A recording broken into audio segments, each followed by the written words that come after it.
SIR पे जो फैसला सुप्रीम कोर्ट ने दिया उसका विस्तृत अध्ययन करने के बाद मैं और जो हमारे कानूनविद उसमें वकील के रूप में थे जिन्होंने इस केस की पैरवी की वो विस्तार से बोलेंगे फैसला पूरा पढ़ने के बाद। पर मैं इतना बेसिकली कह दूं ये एसआईआर संवैधानिक है या नहीं है ये तो विवादी नहीं। एसआईआर तो हमारे समय में भी हुआ था।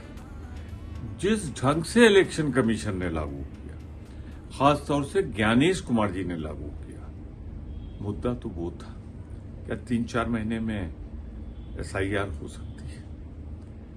क्या जो मजदूर, जो गरीब तबका कहीं दूर रह रहा है 3 महीने के अंदर आते ही नहीं? वो तो या होली पे आता है या ईद पे आता है, वो कैसे अपनी उपस्थिति दिखा दे? सवाल ये था कि इसे आप 2-3 साल के अंदर कराइए, 1-2 साल का समय दीजिए। मुद्दा ये था कि जिन लाखों लोगों का नाम कटा था जाति धर्म के आधार पर, जब वो गए तो 6,000 उस पर स्वीकार हो गए, बाकी पे फैसला बाकी है। या फैसला आ भी जाएगा उनके पक्ष में तो विधानसभा का चुनाव तो समाप्त हो गया।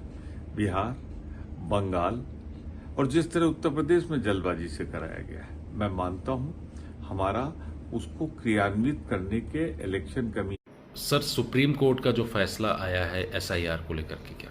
देखिए, एक चीज़ आपको समझना होगा, ये एसआईआर जो है वो कोई मोदी जी के की जो है वो नई नवेली योजना या कार्यक्रम नहीं है। ये एक संवैधानिक प्रक्रिया है, 1952 से शुरू हुई प्रक्रिया है।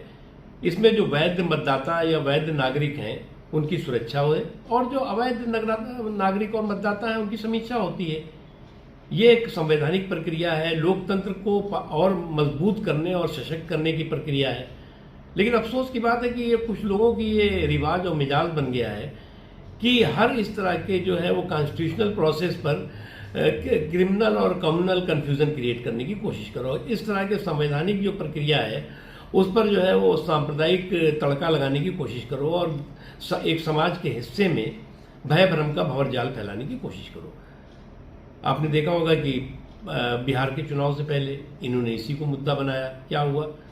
इनकी इस धूर्तापूर्ण धुन को जनता ने धूल दूषित किया बिहार के चुनावी चौपाल पर। फिर पश्चिम बंगाल के चुनाव में भी इन्होंने एसआईआर का मुद्दा लेकर के बोलते रहे, डोलते रहे। फिर जनता ने वहाँ पर जो है वो इस तरह की धूर्तापूर्ण धुन वालों को धूल दूषित किया। लेकिन अफसोस की बात है कि लगातार इस मुद्दे को लेकर ये जनादेश मांगते रहे और जनता इनको जनादेश के पनघट पर चारों खाने चित करती रही। लेकिन फिर भी मुझे तो दिखता है कि ये कुछ